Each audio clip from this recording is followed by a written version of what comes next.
bahwasannya di hutan bakau tersebut pernah ada orang yang mati bunuh diri. Ujang, ketika wanita itu menyeringai dan ketawa, wanita itu mengeluarkan suara.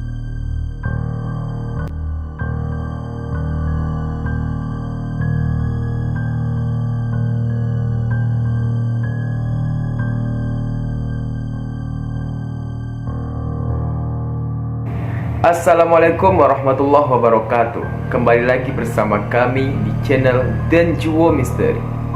Pada kesempatan kali ini saya mau membawakan sebuah cerita yang dimana cerita ini saya dapat dari seorang yang bernama Ujang.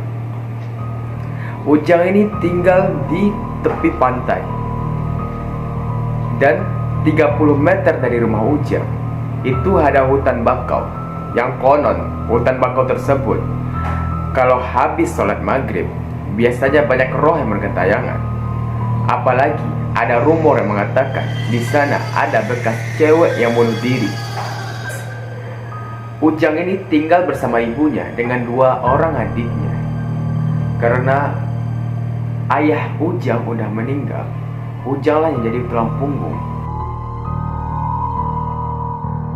Dikarenakan semua masyarakat tidak pernah keluar malam, jadinya ketika habis sholat maghrib kampung itu menjadi sepi. Tidak ada seorang pun yang keluar rumah, karena rumor yang beredar itu membuat semua masyarakat takut.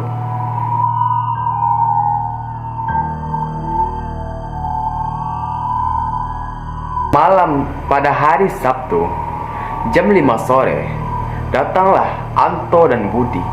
2 orang ini adalah teman Ujang yang tinggal di kampung sebelah. Dia mengajak Ujang untuk minum kopi di tempat kampung mereka. Di sana ada warkop yang enak, tempat minuman kopi yang enak. Alhasil Ujang pun ikut mereka. Pada saat itu jam masih 5 sore. Jadi mereka melintasi hutan bakau saat masih sore. Sesampainya di kampung Anto dan Budi, mereka ngobrol sambil minum kopi, sambil merokok. Karena keasikan merokok, mengobrol, mereka pun lupa bahwasannya ini udah saatnya mereka pulang. Tapi pada saat mau pulang, karena Budi tahu teror yang biasa terjadi di hutan bakau, mengatakan ke Ujang, Jang, lu nginep di rumah gue aja, Jang. Saya sekarang udah jam 8 malam. Lo tahu kan di hutan bakau terornya ditimpali sama si Budi. Iya, Jang, lo lebih baik nginep aja dulu sehari di rumah Anto daripada lo paksain nanti terjadi hal buruk kepada lo. Hasil Ujang pun menolak tawaran mereka karena Ujang takut orang tuanya mencarinya, karena Ujang lupa pamit dan juga lupa bawa HP. Ujang ngomong ke Budi sama Anto, "Gak usah, Bud, gue pulang aja. Lagian hutan bakau panjangnya cuma 20 meter. Nanti kalau ada, gue bisa lari kok. Lo tenang aja, santai. Gue bisa pulang sambil lari," kata Ujang. "Oke deh," kata Budi, "lebih baik kita pulang aja sekarang." "Baik, oke." Setelah Budi dan Anto pulang, Ujang pun pulang ke rumahnya. Ujang jalan sendirian. Pas udah mau masuki kawasan hutan bakau, Ujang melihat hutan bakau itu gelap sekali. Tapi untungnya pada saat itu bulan purnama terang. Jadi jalan hutan bakau tersebut remang-remang kelihatan jalan keluarnya. Ujang jalan sambil memasuki hutan bakau tersebut sambil menyalain rokoknya. Setelah Ujang merokok dan menghisap rokoknya, tiba-tiba ada kerikil mengenai bau Ujang. Yang pada saat itu Ujang kaget dan spontan melihat sekelilingnya. Tapi anehnya lagi, di sekeliling Ujang itu tidak ada apa-apa. Semuanya kosong, cuma terlihat hutan bakau. Ada rasa cemas di dalam hatinya. Ujang pun mempercepat langkah kakinya. Oh ya guys, sebelum Ujang memasuki hutan bakau, Ujang tadi ngomong dalam hatinya, ngapain sih gue takut? Gue udah biasa sih melihat hal-hal begituan, bahkan lebih menyeramkan. Di laut pun udah banyak yang gue lihat, jadi kenapa gue harus takut? Kata Ujang. Di saat itu Ujang ngomong tanpa sadar, dia udah menyombongkan dirinya sendiri. Alhasil, ketika dia berjalan, dia mendengar satu suara, yaitu suara orang ketawa. Suara itu seperti suara perempuan yang ketawa. Tapi Ujang melihat sekelilingnya tidak ada seorang pun di sana. Ujang pun bingung, ini suara siapa? Akhirnya Ujang ingat bahwasannya di hutan bakau tersebut pernah ada orang yang mati bunuh diri. Ujang pun kaget. Dia pun mencoba lari. Dia lari dengan sekuat tenaganya. Tapi jalan yang sebelumnya kelihatan karena cahaya bulan purnama tiba-tiba menghilang dan gelap. Ujang pun panik karena jalan keluarnya tidak kelihatan sama sekali. Alhasil Ujang muter-muter tuh di hutan bakau tersebut. Saking paniknya, Ujang sampai meminta tolong. Tolong. Karena tidak ada seorang pun di sana, maka panggilan tolong Ujang pun tidak ada yang nyaut, kecuali suara ketawa cewek tadi. Tapi alangkah kagetnya Ujang ketika wanita itu menyeringai dan ketawa. Wanita itu mengeluarkan suara yang dimana suara tersebut mengatakan, "Ya, kesombonganmu tadi, Ujang."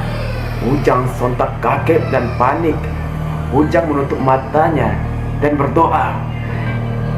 Saking lupanya dia dengan ayat-ayat Al-Quran, dia cuma bisa menyebut nama Allah sambil menutup matanya. Ujang memohon dia diselamatkan dari gangguan hantu wanita tersebut. Dikarenakan Ujang pada saat itu sangat panik. Saking paniknya Ujang karena kaki Ujang dipegang oleh hantu perempuan tersebut hingga Ujang terjatuh dan tersungkur. Ujang berusaha menariknya. Pas kaki Ujang udah lepas dari cengkraman wanita tersebut, Ujang lari lagi. Pas Ujang lari, datanglah sosok makhluk hitam berbulu lebat, matanya merah dan giginya ini panjang sekali sih.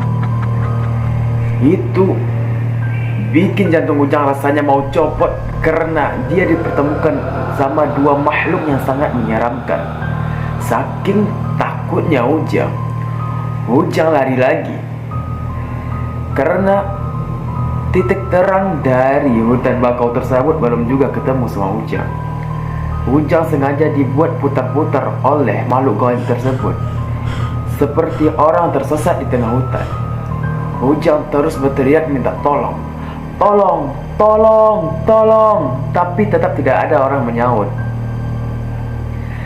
Karena sudah berputus asa, Ujang menutup matanya dan dia berdoa, "Ya Allah, selamatkanlah saya dari gangguan makhluk yang Kau ciptakan ini. Hamba benar-benar takut ya Allah." Ujang berusaha membaca semampunya dengan apa yang dia ingat.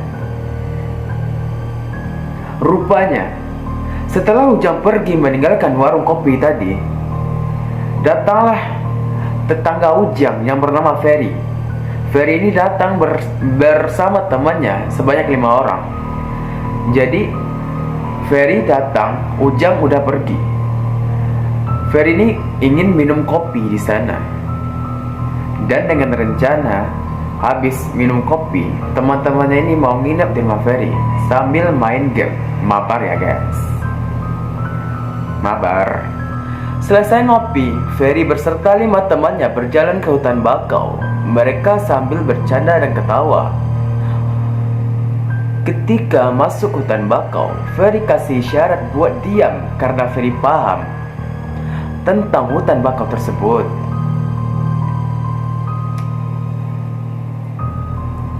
Sebut saja nama teman Ferry ini: Vigo, Dian, Miko, Leo, Farel, dan Bambang.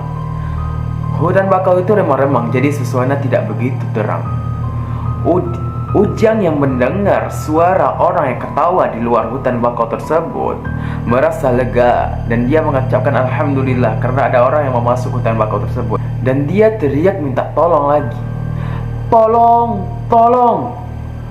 Sontak Ferry dan teman-temannya kaget. Ada suara minta tolong. Arahnya suaranya dekat dari Miko berdiri. Miko, teman Ferry ini aslinya sangat penakut. Dia pikir itu suara hantu. Dia langsung peluk Ferry sekuat-kuatnya. Woi Miko, lu apaan sih? Itu orang bukan hantu, kata Ferry. Ferry datangi suara itu seperti suara yang dia kenal. Ini Ujang ya, kata Ferry. Iya bang, kata Ujang. Oh alah Jang, kenapa lu bisa begini, kata Ferry. Panjang ceritanya bang, nanti sampai rumah ku ceritakan, kata Ujang. Oke lah, yuk kita keluar dari sini, kata Ferry ke Ujang dan teman-temannya. Singkat cerita, mereka sampailah dia di rumah Ujang dan Ujang ceritakan semua yang terjadi. Jadi begini bang, begini, bla bla bla, semuanya diceritakan Ujang. Kalau Ferry udah biasa dengar cerita begitu. Dia hanya diam aja mendengarkan, tapi 5 temannya yang bukan penduduk sana jadi ketakutan. Sampai ketakutannya para temannya cuma menginap 1 hari doang di rumah Ferry, dengan rencana dia akan menginap selama 7 hari.